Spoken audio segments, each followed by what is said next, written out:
My name is Dr. Felicity Joy Solomon, and I'm from Shorewood, Illinois.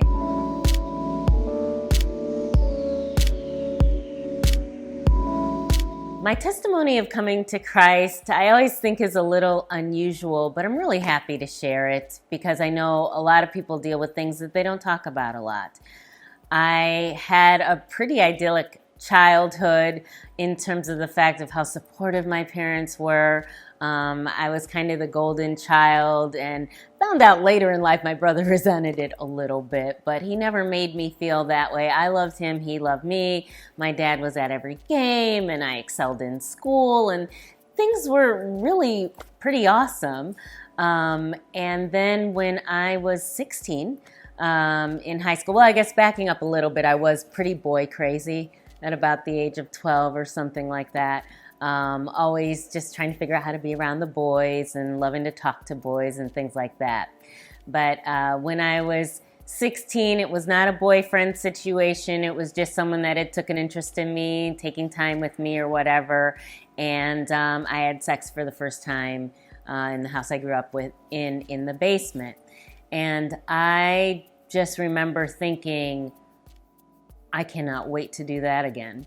I mean, the guy was cool, but I could tell I didn't really care if it was with him or I just wanted to have that experience again. So that was more in the back of my mind fairly often in high school and just always trying to get with guys. I kind of preferred men growing up anyway. Women can be so emotional sometimes, and I don't know. I just like talking to guys. I found out I just really like men all the way around. So it just became an increasing problem in my life, even to my low point was in college where my mind would actually shut down if I didn't have sex once a week. And I could just start hearing a ticking in my brain. I mean, it was bizarre. And the thing that really troubled me is I've always kind of had a counseling personality, always been kind of a life coach even for myself. So any problems that I have, I just solved them. Like I just did research. If I was having trouble sleeping, if I was having anything, like I just figured it out. So, and I was at Princeton University at the time. I had figured a lot of things out because the schooling I had didn't necessarily lead to going to Princeton. I mean, I just, when I wanted something, like I figured out how to do it and I did it. This was the one thing that I realized, even though it was bringing me pleasure, it caused other problems because these are people, right? They're not just sex objects. So they have emotions and they wants and needs, and then sometimes you have wants and needs and they don't want it, and all these complications. And I thought, you know what, this isn't really benefiting me. So by the time I wanted out, I couldn't get out. It was something I could not figure out. We went pretty consistently since the age of 5 to Lutheran churches. So I had some type of Christian background and foundation. I was not taught about being born again, but a Christian foundation, but certainly no knowledge about spirits, demons, things like that. And of course, what I'm talking to you about is a demonic spirit. I was not going to be able to intellectualize my way out of a spirit that had control of me. Found out that this was a generational curse actually in my family as well.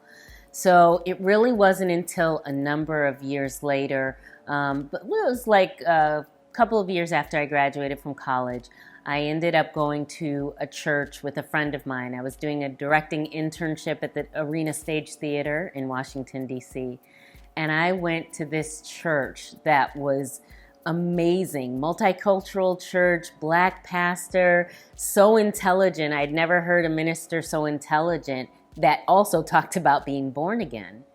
So I was just really intrigued, and the sermons were like college lectures. I was excited about it, and but I didn't know what to think about this born again thing. And I would pray about it, and I'd say, God, are we supposed to be born again? And there was just one day in the service on a Wednesday night where I just had to go down to that altar. And so glad that I did, that I took the I actually apologized to God before I got saved because I just didn't know anything. But I went down to that altar and everything changed. I actually followed down that altar by a man. It was only like a 6-week internship. I was already dating 2 men. And a man had come with me to church, went down the aisle with me. I did not notice. But when we got in the back room and they were explaining things to us, I just realized that something actually had happened. Walked out and the sky was blue and the grass, like, isn't the grass greener? It's definitely greener, right? And he's like, yeah, I don't think so. We went back, as we had done every Sunday, go back to somebody's place and would have brunch in bed.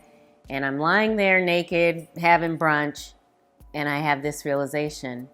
And I said it out loud. I said, I don't need to be here.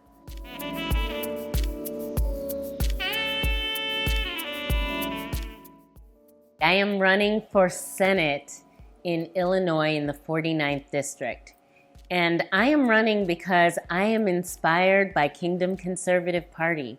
When I first saw the videos come out and just how they explained that the Constitution was written based on the Bible. And these are things I knew, but just hearing the purity of the platform and being so out front with that message did something to me. I really realized that we've been living far under our covenant as a nation.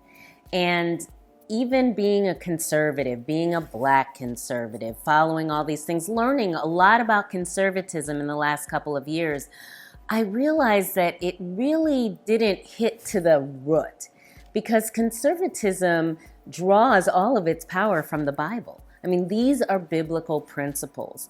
And so when you go to the source of something, you really feel the power. I felt like I hadn't seen that kind of passion that Bevelin, Edme, Ricky, that they spoke with. I hadn't seen that in politics in a long time. It had all become somewhat cookie cutter to me. And when I saw that passion, and I realized my background, I'd been going to a very strong, what I would call a word of faith church for 27 years. Sometimes I was going to service 3 to 4 times a week. And we studied that word and we applied that word in our lives in small group. We talked about it. We held each other accountable for growth. We laid hands on the sick. We saw them recover. I mean, so many things, right? And I realized that it was for such a time as this. Just as they had talked about, it totally changed my paradigm of the qualifications of running for office.